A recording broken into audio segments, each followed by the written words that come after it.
Hulle moet gaan kniel by die kruis, hulle moet die prys wat betaal is op Golgotha aanvaar. Jesaja 1, vers 2 tot 4.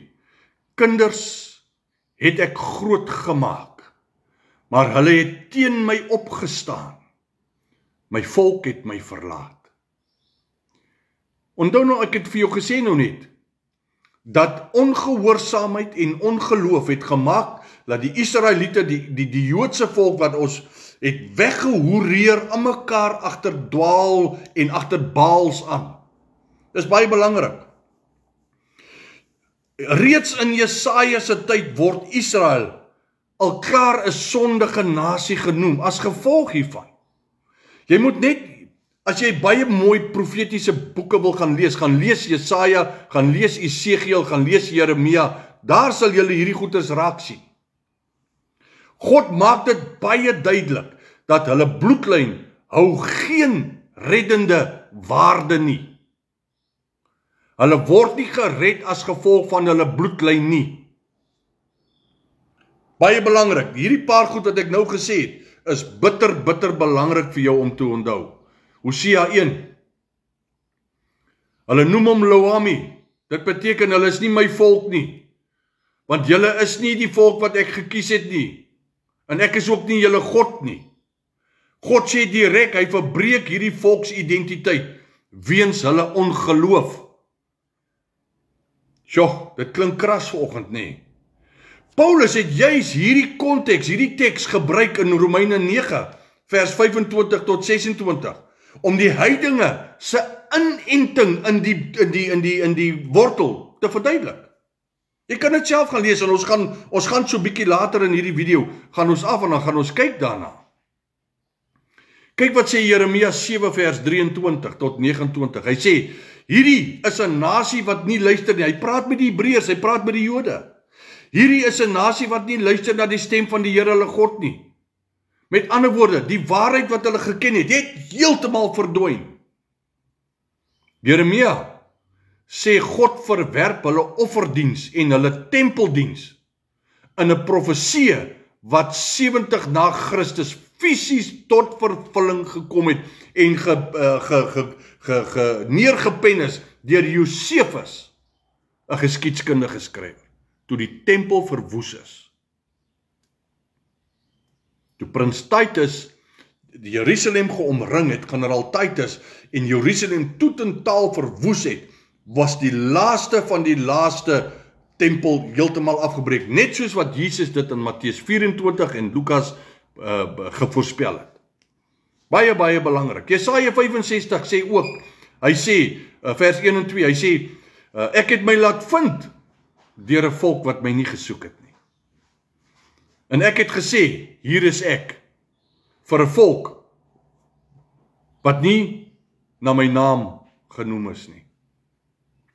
Met ander woorde, hier kom Jesus in die Nuwe Testament en hy gooi sy arms op en hy sê, almal wat vermoeid en belas is. Dit is baie belangrik dat ons hierdie goed besef. Kom ons kyk net gou na die woordjie almal. En ek het nog 'n paar goedjies wat ek wil sê, maar kom ons kyk na die woordjie almal. As jy wil, tik vir my hierso in die comments in, wat beteken almal? Almal beteken nie sekere ouens uitgesluit of net sekere mense nie. Hy sê almal wat vermoeid en belas is, kom na my toe. Dis wat almal beteken. Die voorspel dat God hom sal openbaar aan die heidene is presies wat Paulus aanhaal in Romeine 10 vers 9. Nadat Jesaja 65 dit sê, ek laat vind my deur 'n volk wat my nie gesoek het nie. Dit voorspel dat God hom sal openbaar aan die heidene. Dis presies Romeine 10 vers 20, jy kan dit gaan lees. Christus is die ware Israel en vervulling van die ou verbond. Nou kom en jy moet my teaching, my leerstelling gaan luister oor die skrifte wat Jesus gesê het. Ek het nie gekom om die wet en die profete weg te vat nie, maar ek het gekom om dit te kom vervul. Christus is die vervulling van die wet en hy is die vervulling van die profesie. Jy sien, alles het geprofeteer na hom toe.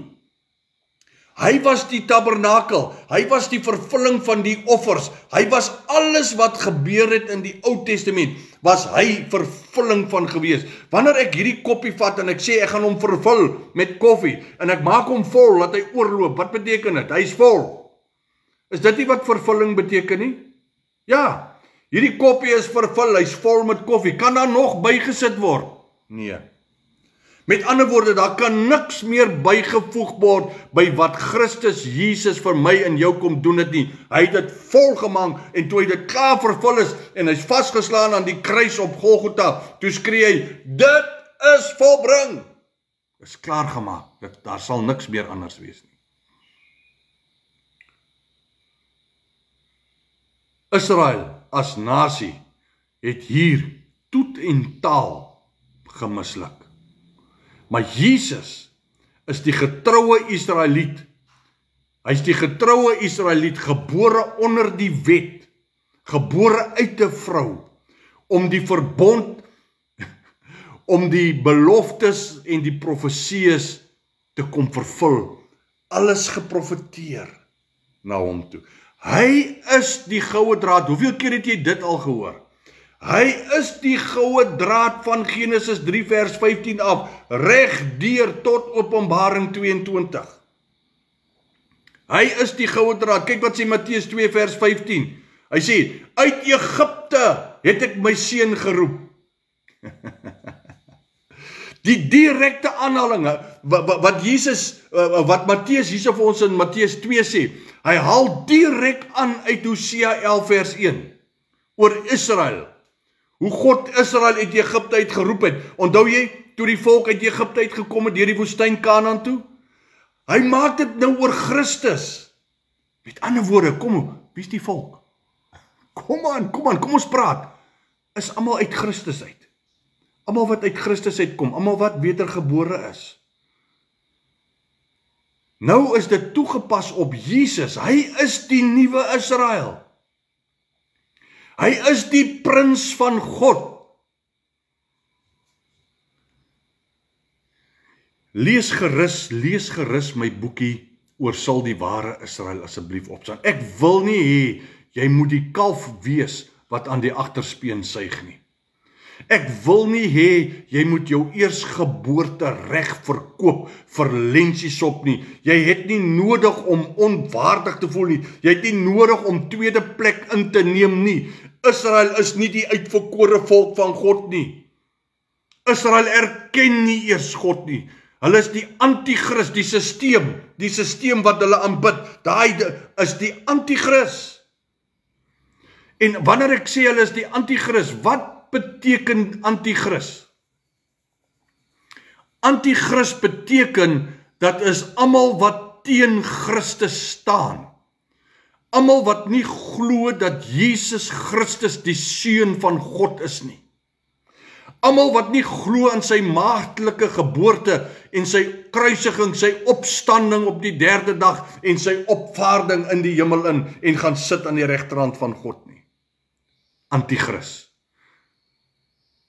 Antichrist is 'n gees wat werk in mense in ongeloof. Kan jy sien waartoe gaan ons? Ongeloof, antichrist.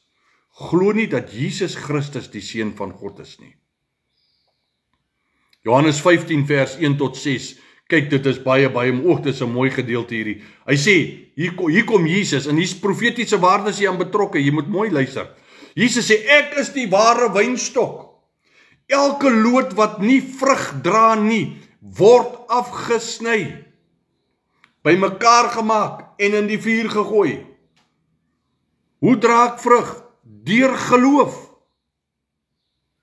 Jesus praat oor hom, hy plaas homself in Israel se plek. Hier is die profetiese waarde. Jesus plaas homself in Israel se plek. Israel was die wingerd in Jesaja 5 vers 7. Maar hier sê Jesus, ek is nou die ware wingerdstok. Net 'n bietjie konteks, mense. Net so 'n bietjie konteks. Iemand wat vir jou die lig op die woord kan skyn. Onvrugbare takke, wat beteken ongelowiges in aanhalingstekens, word afgesny. Vrugdraers, met ander woorde, ouens wat in die geloof wandel, of hy nou Jood is of hy heiden is, as hy Jesus Christus aangeneem het, hulle wat in geloof wandel, hulle bly in hom.